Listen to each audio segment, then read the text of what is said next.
Assalamualaikum warahmatullahi wabarakatuh. Halo semuanya. Nah, di channel saya kali ini atau di podcast saya kali ini di sini saya akan membahas materi yang sangat menarik sekali, yakni materinya menemukan potensi diri dengan menjadi diri sendiri. Nah, di samping saya sudah ada narasumber yaitu sekaligus saudara saya sendiri yang bernama Diana Handayani. Beliau adalah mahasiswa UIN Sunan Gunung Jati Bandung. Persilahkan untuk memperkenalkan dirinya. Oke, baik, terima kasih Bu Citra. Halo semuanya. Nah, perkenalkan, nama saya Diana Handayani. Saya itu salah satu mahasiswa aktif dari UIN Sunan Gunung Jati Bandung. Di sini saya sebagai saudaranya Bu Citra sekaligus pemateri sih katanya untuk mendiskusikan dan men-sharingkan mengenai materi hari ini. Nah, di sini saya akan memulai bahasannya. Nah, untuk kakak sendiri bagaimana cara menemukan potensi diri, dan tentunya ya potensi itu sangat sulit dicari. Nah, coba bagaimana nih? Oke, nah untuk pertanyaannya kan tadi bagaimana sih cara kita untuk menemukan potensi diri yang ada dalam diri kita sendiri tentunya. Banyak hal yang bisa kita lakukan. Salah satunya adalah mengenali karakter kita. Nah, kalau misalkan kita melihat dari beberapa psikologis gitu ya, karakter itu yang dimiliki oleh seseorang itu ada 4. Nah, ada phlegmatis, koleris, melankolis, serta sanguinis. Nah, kita tuh harus tahu dulu itu apakah kita cenderung ke koleris, phlegmatis, melankolis atau sanguinis. Nah, kalau misalkan kita sudah mendapatkan clue dari keempat kepribadian itu atau karakter itu, nah kita akan bisa untuk lebih menggali lagi gitu. Apa saja sih hal-hal yang bisa kita lakukan ketika kita akan menggali potensi diri. Nah, misalnya contoh saya itu adalah seseorang yang phlegmatis, di mana phlegmatis ini cenderung santai gitu, nggak suka terburu-buru, nggak suka diburu-buru, dan juga saya tuh orangnya bisa dibilang selalu atau suka pada situasi yang sudah menurut saya zona nyaman gitu. Saya jarang sekali untuk up atau keluar dari zona nyaman. Nah, itu kelemahannya sih sebenarnya. Jadi kalau misalkan teman-teman semua gitu ya udah menemukan potensi itu, maka apa nih yang harus kita kembangkan dan apa yang harus kita perbaiki. Nah, seperti tadi, oke, aku kekurangannya itu di zona nyaman atau di manajemen waktunya nih, karena suka sekali dengan terlena akan zona nyaman, akan rebahan ataupun nonton drakor, itu sangat mendominasi sekali. Makanya harus gimana nih, harus punya targetan supaya kita bisa mencapai keinginan kita dan juga mimpi-mimpi kita. Nah, salah satunya dengan membuat papan schedule, di mana dalam hari-hari ini saya harus bisa membuat suatu proposal. Minggu berikutnya saya harus bisa menyebarkan proposal tersebut dan juga dapat bekerja sama dengan beberapa instansi atau perusahaan. Kemudian setelah itu baru kita alokasi dana dan juga untuk bisa mendapatkan kerjasama tersebut dan melakukan kegiatan yang akan kita lakukan. Seperti itu. Bagus sekali ya penjelasannya, sangat sangat mendetail. Lalu bagaimana cara melatih potensi itu sendiri? Kan kita itu sulit ya mengenali misalnya potensi yang terdapat dalam diri kita sendiri. Apakah potensi tersebut kita itu yang merasa, apakah kata orang lain gitu, orang lain kamu potensinya dari sini, atau diri sendiri dulu gitu yang merasa? Oke. Nah, ini yang menarik sih teman-teman dari pertanyaan Bu Citra juga ya, bahwa gimana sih kita tuh cara menggali potensi kita itu, apakah sudah benar atau tidak sih potensi yang kita miliki sekarang itu atau yang sedang kita lakukan itu. Nah, sebenarnya potensi yang kita miliki itu sangat banyak gitu, dan kita harus bisa mencari tahu itu, menggali itu, karena kita nggak bisa stuck. Saya suka seni, saya harus mengembangkan potensi di seni, dan itu nggak seni saja sebenarnya teman-teman. Kita bisa mengembangkan potensi-potensi yang lainnya seperti public speaking, seperti berbicara seperti ini. Terus juga kita di digitalisasi, di marketing ataupun sebagai editor dan sebagai YouTuber juga gitu. Jadi kita tuh harus bisa mencoba mengembangkan diri, di mana nih cocoknya kita, di mana nyamannya kita, dan di mana nih diri kita merasa tertantang untuk terus mengembangkan potensi tersebut. Nah, begini ya Kak, dalam menggali potensi yang dari diri sendiri itu bagaimana gitu, apakah ada kendala gitu dan cara mengatasinya bagaimana? Oke, nah untuk kendalanya sendiri sebenarnya itu terdapat dalam dua faktor ya teman-teman. Faktor yang pertama itu adalah faktor internal atau pribadi dari diri. Kadang kita itu terlalu malas gitu, terlalu tidak meyakini diri bahwa kita bisa melakukannya. Nah itu. Kemudian yang kedua adalah faktor dari luar atau eksternal ibu, dimana faktor lingkungan itu bisa menjatuhkan gitu potensi yang kita miliki. Misalkan kita sedang berusaha untuk mencoba sesuatu dengan melakukan hal-hal yang kita sukai gitu untuk mengembangkan potensi itu, tapi kadang orang lain menganggap bahwa ngapain sih, itu nggak ada gunanya loh gitu, atau misalkan ya ngapain kamu repot-repot seperti itu, padahal kan itu tidak bermanfaat sama sekali gitu, padahal kita yang tahu, kita yang suka gitu. Jadi untuk itu kendalanya itu pasti ada ya teman-teman, dari diri dan dari faktor lingkungan. Nah makanya jadi untuk itu sendiri kita harus tanamkan dulu nih niat yang kuat untuk bisa mengembangkan potensi diri itu sendiri. Nah, Kak ya, terkait tadi potensi, lalu bagaimana cara menyikapi misalnya kita itu punya potensi dalam bidang seni, misalnya kata orang lain ya seperti tadi yang sudah Kakak jelaskan, misalnya untuk apa sih seperti itu, tidak ada gunanya dan bla bla bla. Yuk kan bagaimana gitu kita cara menyikapinya. Oke. Nah, untuk menyikapi hal-hal tersebut itu sebenarnya kita bisa melihat lagi diri kita. Itu bisa jadi kritikan yang masuk, itu bisa jadi saran yang masuk, dan bisa menjadi bumerang yang masuk. Nah, jadi kita bandingkan lagi untuk refleksikan ke diri kita. Misal pada suatu hari atau suatu ketika gitu ada orang yang mengkritiki hal tersebut, kita harus terima. Mungkin dan kita harus sadar misalkan bahwa kita itu kurang bagus di bidang seni. Nah, tapi jangan menjadikan itu sebagai sebuah kegagalan atau aku mah nggak, saya mah tidak cocok di seni karena menurut orang lain saya tidak bagus di seni. Padahal harusnya kritikan itu harus menjadikan kita lebih semangat gitu untuk melakukan hal tersebut. Misal, kamu kurang bagus di seni mah gitu, harusnya seperti ini. Nah kita harus bisa gimana nih caranya supaya kita bisa lebih baik lagi, lebih bagus lagi dalam mengerjakan hal tersebut. Dan juga nih teman-teman, banyak sekali ya sekarang yang mengkritik itu tapi tidak seperti mengkritik gitu, jadi lebih seperti menjatuhkan gitu. Padahal kan sebenarnya ya kita itu akan menjadi sesuatu kalau memang kita benar-benar didukung gitu. Makanya hati-hati dalam berbicara, hati-hati dalam mengkritik, karena kritik juga ada adabnya. Jangan sampai kita menyakiti orang lain karena kita nggak tahu loh satu kata seperti apa yang bisa menyakiti dan mematahkan semangat orang lain. Dan untuk itu selagi bisa kita berkata positif, kenapa enggak gitu, karena satu kata positif misalkan semangat ya bu, nah bagi kita itu kayak misalkan yang orang mengucapkan itu nggak berarti apa-apa, tapi orang yang mendengarnya itu adalah salah satu pemicu semangat yang bisa menjadikan dia menjadi luar biasa ya bu. Mungkin seperti itu. Oh, bagus sekali ya pemaparannya, sangat signifikan sekali. Ya terkait tadi kan sudah dijelaskan ya sama Kakak bagaimana cara menyikapinya orang yang misalnya lebih suka mengkritik gitu ya, tanpa caranya gitu harus bagaimana. Harusnya kan saran kata tadi ya yang sudah Kakak jelaskan, apabila berbicara itu harus ada adabnya. Sekiranya kalau bisa berbicara yang baik maka berbicara yang baiklah, karena kita tidak tahu ya kata-kata seperti apa yang akan orang lain itu merasa sakit hati ya, beda karakter juga.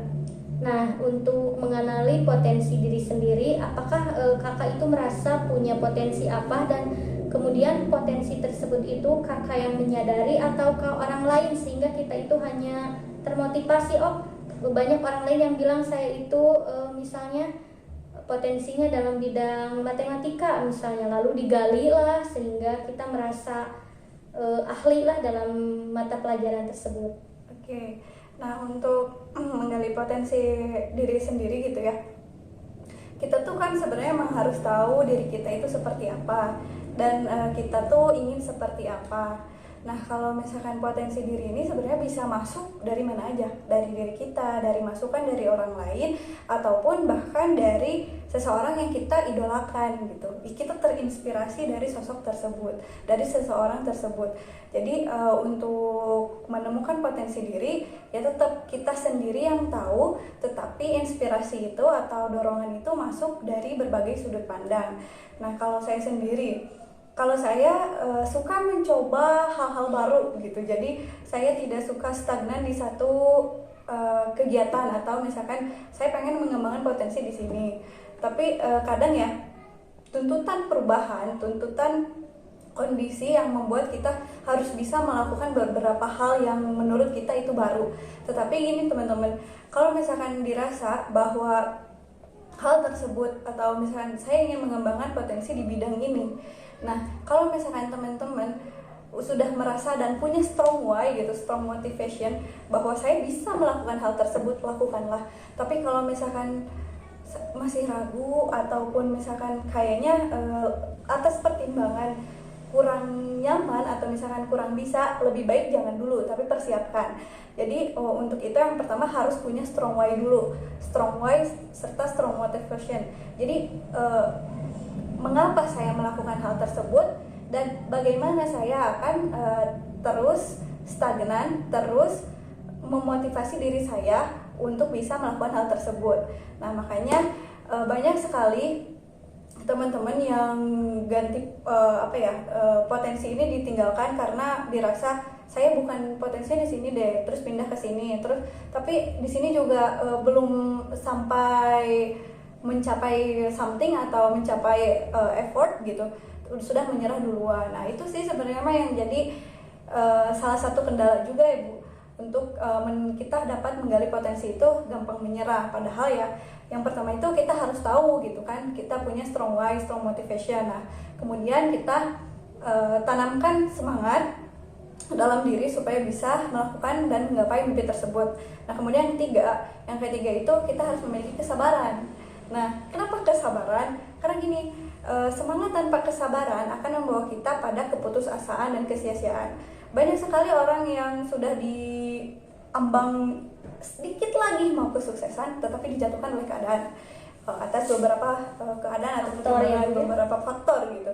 Jadi banyak banget orang yang ketika gagal itu jadi stres, jadi gila gitu, karena nggak sabaran gitu, pengen segera ke atas gitu. Padahal ya itu kan proses gitu, ada naik ada turun. Makanya kesabaran itu harus lebih tinggi daripada semangat kita. Nah, mungkin itu saja yang bisa saya sharingkan Bu. Iya, nah terkait tadi tentang potensi, ya tentunya dalam potensi itu kan bertahap. Kita itu harus mempunyai kesabaran terkait kritikan seseorang, bahkan sabar oleh diri kitanya sendiri ya. Banyak orang yang sukses gitu ya, dikatakan sukses bisa gagal begitu saja ya, karena mungkin tidak memaknai suatu keadaan tersebut ya Kak ya. Iya, betul. Jadi intinya di sini untuk menggali potensi itu perlu, yang sudah saya tangkap, perlu tahapan-tahapannya gitu. Jadi kita itu harus siap. Nah, lalu di sini pertanyaan saya terkait potensi, tentunya kan diri sendiri itu bagaimana cara menghadapi diri sendiri itu merasa ya kita itu punya potensi di bidang tersebut, namun tapi diri sendiri itu tidak yakin karena mungkin tipe orang yang terlalu bagaimana ya, memperdulikan omongan orang lain, padahal kita itu bisa. Terkadang orang itu bisa, namun mendengar omongan orang lain jadi orang itu jadi down. Nah, bagaimana gitu cara Kakak menghadapinya apabila di posisi tersebut? Oke. Nah, ini pasti teman-teman pernah mengalami hal tersebut, dimana ketika kita ingin mengembangkan potensi tapi kita terjebak dalam lingkungan yang toksik. Nah, itu bisa jadi karena lingkungan pertemanan, keluarga, ataupun ya di lingkungan yang kita hadapi sekarang gitu, lingkungan pandemi dan lain sebagainya. Nah, gimana sih supaya kita masih bisa untuk memaksimalkan atau mengenali potensi diri. Nah, dari beberapa faktor tersebut, nah kita tuh harus bisa membuat rancangan kegiatan di mana kita harus bisa menggali potensi diri. Nah, itu tuh bisa dilakukan di mana saja teman-teman. Jadi kita harus bisa gabung, kita harus bisa mendapatkan dukungan, ataupun kita harus bisa mengikuti suatu komunitas ataupun hal-hal yang berbau positif gitu. Di media sosial sekarang, di era digitalisasi sekarang itu banyak sekali forum-forum online yang menyediakan aktivitas positif tentunya. Dan juga di channel YouTube yang kita tonton banyak sekali motivasi untuk tetap meningkatkan potensi diri. Nah, ini saya sharing aja ya teman-teman. Nah, ada beberapa komunitas yang pernah saya ikuti di media sosial, dan itu berbagai macam jenisnya dan genrenya, serta tujuannya juga macam-macam gitu. Nah, ada satu yang menarik di mana ada waktu itu mentoring meraih mimpi, be you dream gitu. Nah, bagaimana sih cara kita menggapai mimpi kita supaya bisa mencapai dan supaya bisa langkah-langkahnya lebih dekat gitu ke mimpi tersebut. Dan di situ benar-benar kita tuh didukung, kita itu disupport gitu oleh orang-orang yang memang satu tujuan gitu, satu visi untuk bisa mengembangkan potensi diri. Nah, jadi untuk kita sendiri gitu termotivasi gitu, karena lingkungannya pun walaupun secara virtual, walaupun secara online, tapi positif gitu, saling mendukung, saling membantu.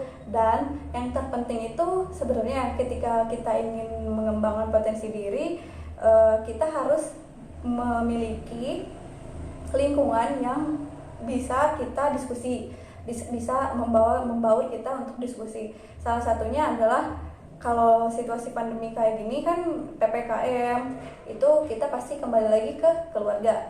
Nah, usahakan di keluarga itu harus ada orang yang bisa diajak sharing, diskusi gitu. Jangan kayak dipendam sendiri, karena walaupun ya kita tahu kesibukannya masing-masing di rumah seperti apa, kita nggak boleh kayak misalkan diem sendiri terus nggak cerita apa-apa. Bahkan itu menjerumuskan kita juga gitu, karena kan orang di keluarga nggak tahu ya kegiatan kita ngapain gitu, ataupun kita maunya apa, kita pengennya apa. Tapi ketika kita sharing, itu insya Allah akan didukung gitu, oh iya lagi ini, oh sepertinya untuk ini harus bisa melakukan ini gitu. Akan ada dorongan, akan ada motivasi juga gitu dari orang-orang yang memang kita sudah bisa sharing, sudah bisa diskusi, dan ya akan membantu kita gitu.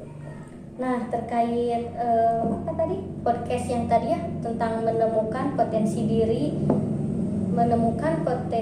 melalui diri sendiri.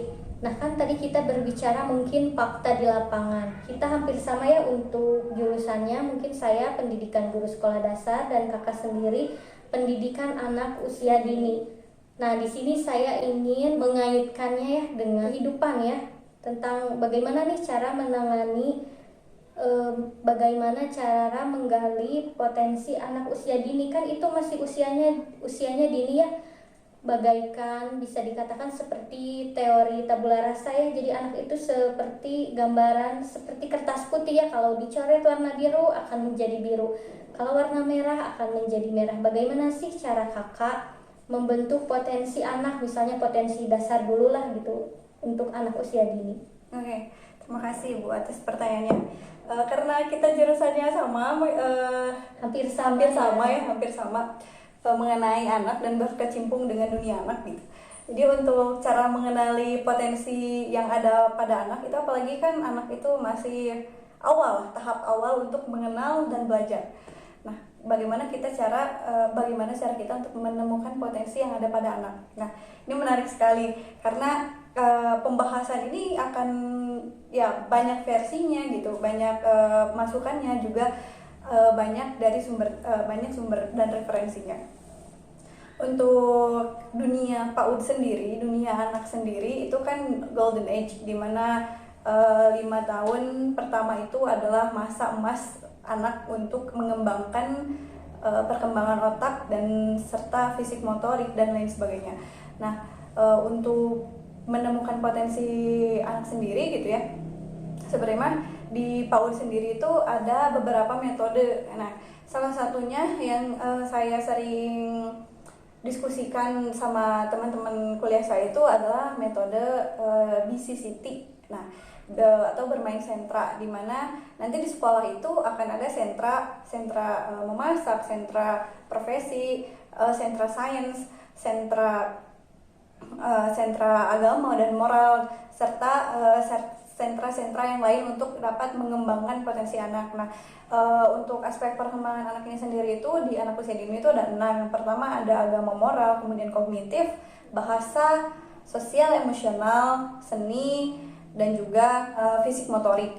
Nah, di mana nanti akan dilatih 6 aspek perkembangan tersebut, dan juga CT itu nanti akan ketahuan gitu anak lebih cenderung kemana, apakah aktif di mana dan juga pasif di mana, sehingga terlihat gitu ini kelebihannya di sini, ini kelebihannya di sini, ini kelebihannya di sini. Jadi untuk anak sendiri ya Bu, sebenarnya nggak ada anak yang bodoh ya Bu. Jadi semua anak itu adalah unik ya. Semua anak itu adalah unik gitu. Mereka memiliki karakter dan keistimewaannya masing-masing. Kita nggak bisa menjudge bahwa yang nggak bisa itu dia bodoh gitu. Itu tidak boleh, itu tidak diperbolehkan sekali ya Bu. Itu sangat mendoktrin, dan itu adalah awal kehancuran dari anak ketika kita sudah mendoktrin bahwa anak itu tidak bisa ngapa-ngapain. Nah, untuk itu yang bisa kita lakukan. Kalau misalkan dari teman-teman semua atau yang udah berumah tangga, atau misalkan dari ibu-ibu yang menonton video podcast ini gitu, untuk mengembangkan potensi anak dari rumah itu bisa kita latih. Nah, latihnya itu ya dengan tadi yang 6 aspek perkembangan anak itu, anak ini akan cenderung kemana gitu, apakah ke kognitifnya. Nah, makanya kalau misalnya ke kognitifnya, maka berilah anak untuk permainan yang bisa mengasah otak kognitif anak. Nah, untuk anak sendiri biasanya dari usia 0 sampai 6 tahun itu, untuk anak perempuan itu cenderung otak kiri yang berkembang. Jadi otak untuk kognitifnya yang berkembang. Jadi banyak banget anak yang udah hideng gitu, udah bisa nulis, udah diam, udah kalau misalkan disuruh baca doa teh udah mulai nurut. Tapi untuk laki-laki itu otak kanan yang berkembang. Jadi lebih aktif gitu, lebih suka menggambar gitu, mencoret-coret gitu, lebih aktif, dan jadi perbedaannya terlihat gitu. Jadi kita nggak bisa menyamaratakan bahwa harus semuanya harus bisa ini, harus bisa itu gitu, nggak bisa, karena perkembangan anak itu beda-beda. Mungkin seperti itu Bu. Ya, menurut tadi kan bukan materi ya, menurut tadi metode BCCT, mungkin kalau di anak sekolah dasar itu lebih kepada multiple intelligence-nya, yang mungkin kecerdasan anak itu berbeda-beda. Kita itu sebagai guru harus bisa mungkin ya Bu ya mengarahkannya, termasuk kecerdasan apakah natural science, anak tersebut lebih suka alam, tanaman, dan lain-lain. Nah, lalu apabila ingin mengenal lebih jauh dengan Kakak Dian ini, bisa lihat ya di YouTube-nya ada di bawah ini. Boleh ya kepo-kepo, sharing, lihat podcast-podcastnya dan yang lain-lainnya. Nah, sekarang ada lagi Bu pertanyaan yang membingungkan untuk saya. Bagaimana kalau orang tersebut merasa tidak memiliki potensi? Kan suka ada ya orang itu yang flat banget gitu, sehingga berpikir saya mah tidak punya potensi, padahal orang tersebut pintar. Nah, seperti itu. Bagaimana gitu Kak cara menyikapinya? Ya, ini kasus ini tuh banyak sekali ya Bu. Melihat sekarang situasinya pandemi gitu, dimana sekolah ditutup semua dan semuanya daring, otomatis anak-anak itu yang bersekolah khususnya kekurangan motivasi untuk meningkatkan potensi diri, karena mereka juga kebingungan saya belajar apa gitu, pelajaran yang masuk itu apa gitu. Dan saya tuh cenderung suka atau misalkan kelebihan di pelajaran apa, karena semuanya online dan tidak terawasi dengan baik. Mungkin hanya orang tuanya ya yang bisa tahu dan bisa mengenali. Untuk itu tidak ada orang yang dilahirkan tanpa potensi. Nah, sebenarnya potensi dalam Al-Quran sendiri itu di bahwasanya kita itu diberikan mata, telinga, dan hati. Nah, mata kita itu untuk melihat dan juga memaknai ayat-ayat dari Al-Quran. Kemudian telinga kita dipergunakan untuk mendengarkan kata-kata ataupun lantunan ayat suci Al-Quran, dan hati kita untuk bisa menangkap dan mengambil hikmah dari Al-Quran tersebut. Nah, itu sebenarnya potensi yang ada dalam Al-Quran. Nah, untuk itu kita harus bisa mengembangkan potensi itu. Nah, salah satunya ya mengembangkan dari mata, telinga, dan hati gitu. Nah, untuk potensi-potensi selanjutnya itu kita bisa gali gitu dengan metode ataupun ya kegiatan-kegiatan yang menurut kita itu menarik gitu. Jadi untuk menemukan potensi diri dari dalam diri ya, walaupun masih susah, masih kayaknya aku nggak punya potensi diri, pokoknya jangan pernah berpikiran seperti itu. Coba cari lagi, coba kenali lagi, dan coba untuk tidak terlena akan zona nyaman. Karena sebenarnya kita itu kan adalah pemuda, dan kita itu adalah yang akan menggantikan nanti pengurus bangsa gitu, yang akan menjadi pengurus bangsa dan menggantikan semua tatanan negara. Nah, untuk itu pada tahun 2030 itu adalah generasi society 5.0, dimana kan sekarang revolusi industri 4.0 akan berakhir. Generasi milenial pun akan berakhir. Sini harus benar-benar pemuda ini berperan gitu, harus bisa menggali potensi, ya seenggaknya kita bisa bermanfaat untuk diri sebelum ke orang lain gitu. Kemudian juga untuk itu ya seperti tadi, kita harus tahu karakter kita dulu, karakter kita yang tadi minimal 4 aja, yang koleris, sanguinis, melankolis, dan plematis. Kita harus tahu antara itu aja dulu. Nah, kalau misalkan kita udah tahu, nah baru kita cari tahu nih pekerjaan apa atau hobi apa yang cocok untuk kita. Nah, kalau misalkan ternyata di karakter tersebut dan hobi kita tuh sudah nyambung gitu, pekerjaan kita atau cita-cita kita sudah nyambung, terus gali potensi itu, dan kalau misalkan mau nyoba hal yang baru, silahkan mencobanya selagi kita muda, karena masa muda itu tidak akan terulang kembali, teman-teman. Karena ini itu adalah aset yang paling berharga, itu ada di masa muda, karena yang muda yang berkarya. Nah, untuk itu tetap semangat untuk menggali potensi diri, untuk melakukan hal-hal yang positif dan produktif selagi kita masih ada, selagi kita masih mampu, kenapa tidak gitu. Nah, bisa saya tangkap dari pembahasan tadi ya oleh Kakak Dian sendiri, bahwa masa muda adalah masa kita untuk berkarya. Jadi jangan bagaimana ya, yang kita itu muda tapi kita sia-sia. Jadi kita itu harus harus selalu produktif, berusaha yang terbaik untuk diri kita sendiri, lebih baiknya ya sebelum ke orang lain. Mungkin kita juga harus bisa bermanfaat untuk diri sendiri. Intinya berlaku yang intinya kita itu harus bisa menjadi yang terbaik untuk diri kita sendiri maupun untuk orang lain.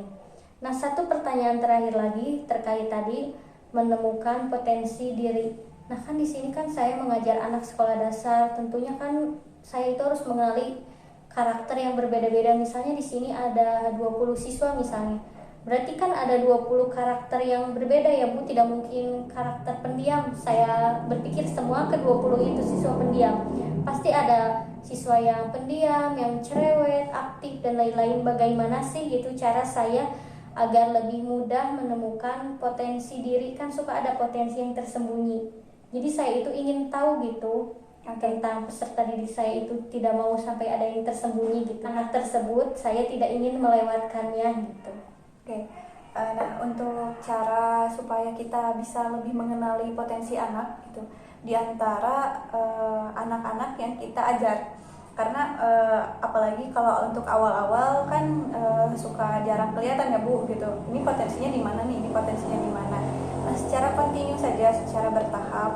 Nah, nanti ada mungkin bisa terlihat gitu di laporan mingguan bahwa anak ini aktif di bagian ini, anak ini aktif di bagian yang mana atau di mata pelajaran apa. Nah, kemudian untuk itu kita sharingkan ke orang tuanya. Bu, kalau misalkan di sekolah anak ini aktif di sini, atau Bu, anak ini ternyata kurang aktif di sini.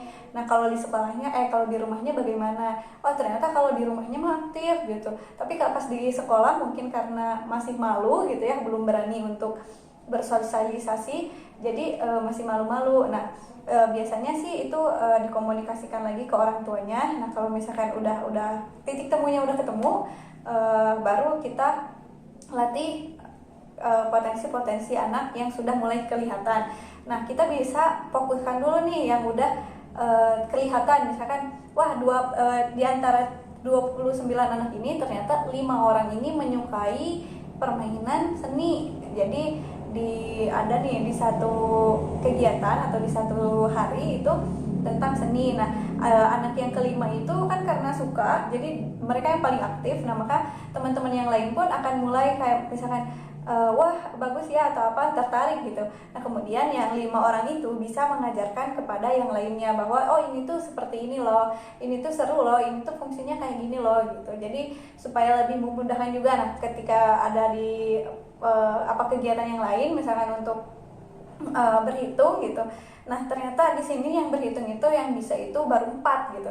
Nah, kita boleh tuh latih keempat itu terlebih dahulu. Nah, kemudian yang 4 itu baru ngebantuin lagi gitu teman-temannya untuk mengajak gitu. Jadi mungkin seperti itu, Bu. Iya, saya mengerti ya. Jadi di samping saya memberikan pengajaran kepada anak, jadi anak itu diharuskan untuk bisa berdiskusi ya dengan baik dengan teman-temannya. Ya, mungkin sudah saya tangkap tadi pembahasannya sangat menarik sekali tentang menemukan potensi yang ada pada diri sendiri, menemukan dan mengenali potensi. Nah, untuk teman-teman tentunya untuk mengenali potensi kita itu harus mengenali potensi. Jadi kita itu harus merasa dulu kita itu berbakat atau punya potensi di bidang apa. Lalu kita itu melihat tadi kepada yang 4 tadi ya, kita itu 4 karakter tadi, kita itu termasuk ke yang mana, lalu kita bisa tentukan hobi kita, passion kita di mana. Nah, mungkin sekiannya yang sudah saya tangkap. Untuk pembahasan selanjutnya mungkin akan ada podcast lagi ya, Kaya. Mungkin sekian pembahasan dari kami. Sekian, wassalamualaikum warahmatullahi wabarakatuh.